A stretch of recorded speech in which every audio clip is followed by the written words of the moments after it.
Welcome to our second module in our course on the 7 norms of collaboration. This video is going to deal with the first 2 norms, pausing and paraphrasing.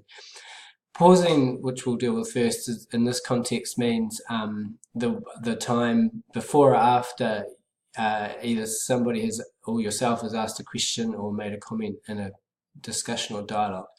The reason why we pause is relatively simple. Thinking takes time. Research has shown that it takes most human brains 3 to 5 seconds to process high-level thoughts. Obviously, different people process information in different ways. Some people are external processors and like to think out loud. Unfortunately, that can get in the way of those of us that are internal processors and need that sort of, silent wait time to process what is being shared. So the reason for pausing is really just for people to be able to gather their thoughts before contributing.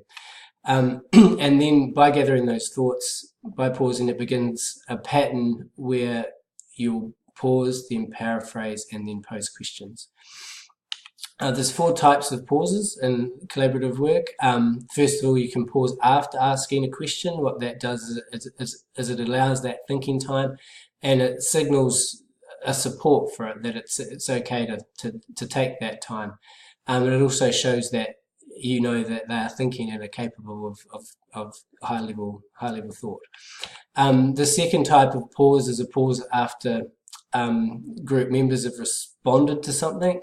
Again, that just allows time for other people to make connections in their brain as to what's been shared, and it also encourages people to contribute to what has been shared. It gives that time for people to add their thoughts.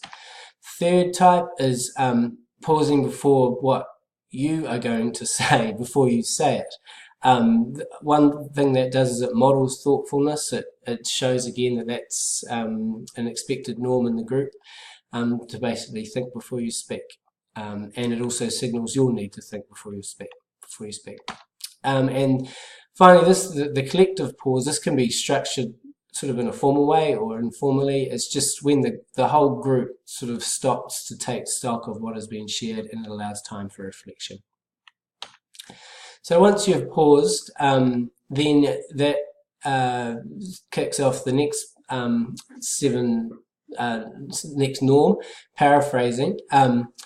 Paraphrasing is just a way really to make sure that you're telling the person that has spoken that you are trying to understand them, and that therefore shows that you value what they are saying. It also, the benefit in it and the real value in it is it can put both parties on the same page. So by paraphrasing back to a person what they've said, that gives that person the opportunity to clarify what they mean. That's obviously very important to avoid misunderstandings.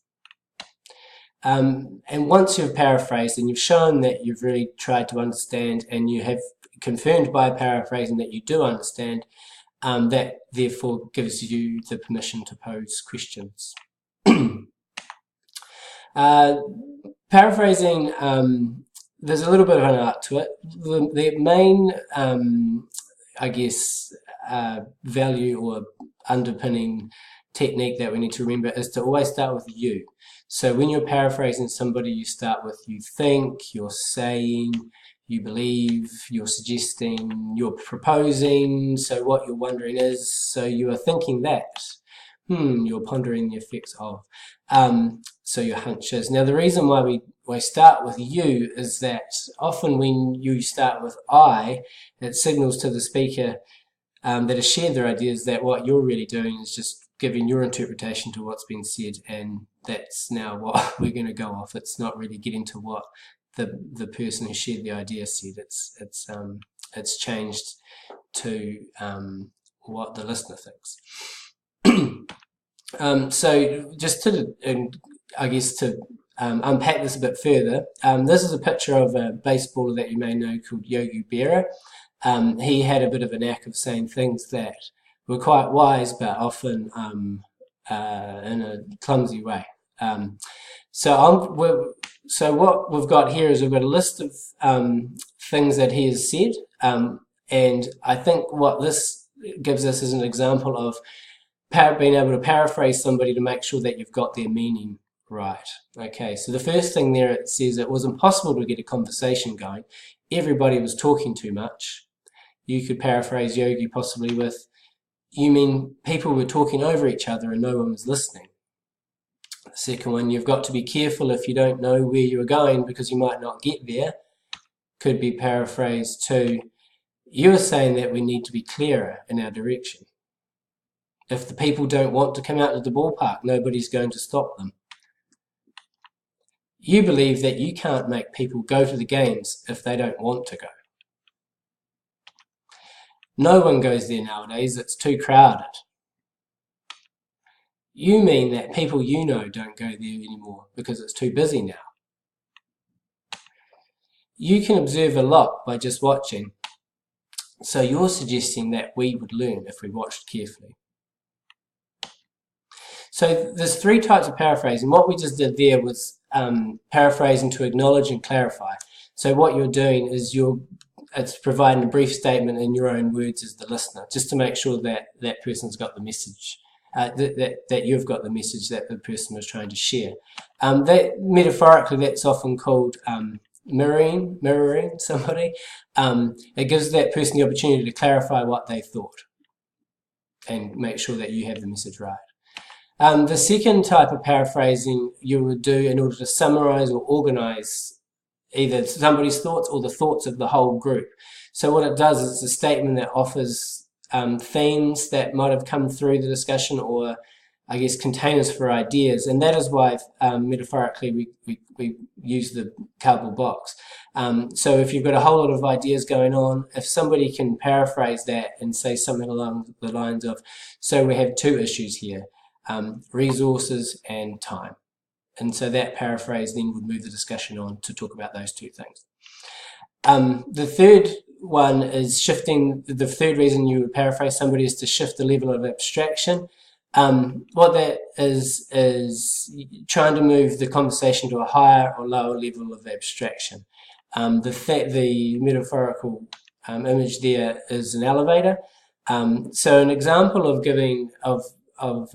shifting the level of abstraction higher would be to paraphrase, I guess, around the beliefs of somebody. So there could be a lot of talk, a lot of concrete examples, but you might be able to paraphrase with, so you believe that differentiation is important. So that's going to a high level. A lower level of abstraction could be somebody that is clearly showing that they believe in differentiation, and then you could paraphrase them with, so an example of that could be reading groups, differentiated reading groups sort of thing. Yeah. So that's paraphrasing and pausing in a nutshell. Hopefully that made a bit of sense. We have got a reading in the module that basically summarizes all these ideas, and you'll be able to read that and hopefully get a lot out of that. And then also there is paraphrasing practice that it's just 5 little statements that, educational statements that if you were to have a go at paraphrasing those, will just give you a little bit more experience in that. Okay, thank you.